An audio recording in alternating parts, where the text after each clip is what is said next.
2차 세계대전이 한창이던 유럽.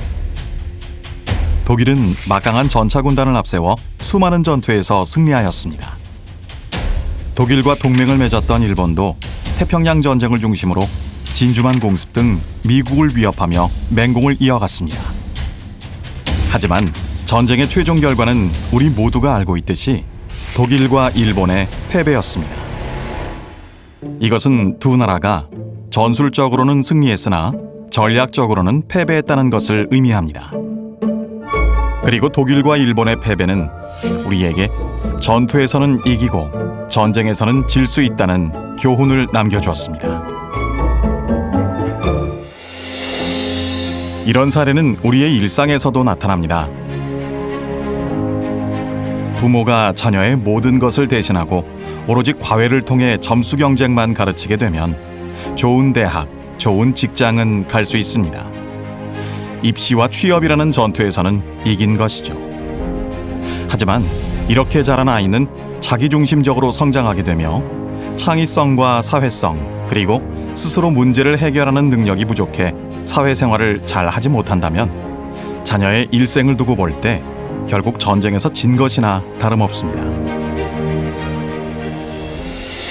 이처럼 눈앞에 작은 이익을 추구하다가 큰 이득을 놓치거나 큰 손실을 보는 경우는 기업 경영에서도 나타납니다.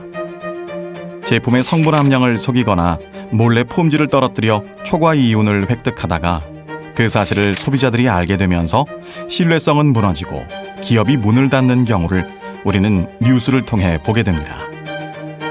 대기업 자본이 골목 상권을 장악하는 건 역시 이와 같습니다.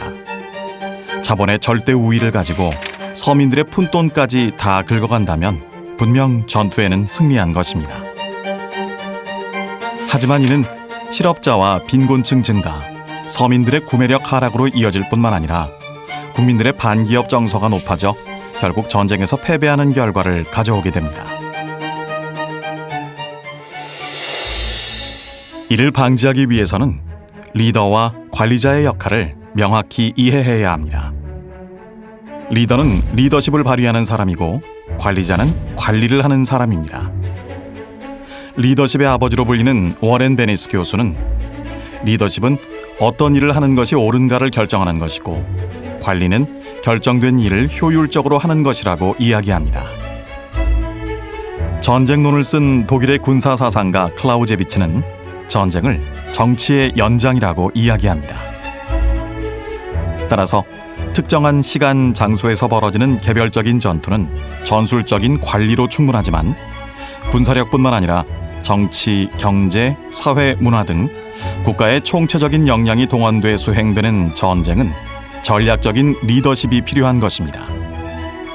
하지만 리더십을 가지지 못한 리더는 신뢰를 잃는 것은 물론 주변 사람이 모두 떠나게 됩니다. 뱃사람들은 배가 출항하기 전에 쥐가 배를 떠나면 그 배는 안 타는 게 좋다고 이야기합니다. 배가 침몰할 징조라는 것입니다. 그런데 이러한 현상은 조직에서도 다르지 않습니다. 리더의 입장에서는 떠나는 사람의 부족함을 탓할지 모르지만 사실은 조직의 운명을 미리 알고 떠나는 인재일 수 있습니다. 인재는 조직에 더 이상 비전이 없으면 조용히 그 조직을 떠나기 때문입니다. 그리고 사람이 떠나는 조직은 곧 침몰하게 됩니다. 네트워크 마케팅 사업자들 중에도 눈앞에 작은 이익에 눈이 멀어 전투에서 이기고 전쟁에서 지는 경우가 많습니다.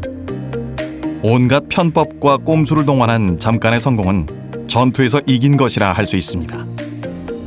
하지만 이로 인해 회사나 관계 당국의 제재를 받고 다른 사업자들과 파트너들로부터 신뢰를 잃으면 주변 사람들 역시 모두 떠나게 될 것입니다. 결국 전쟁에서는 패배한 것입니다.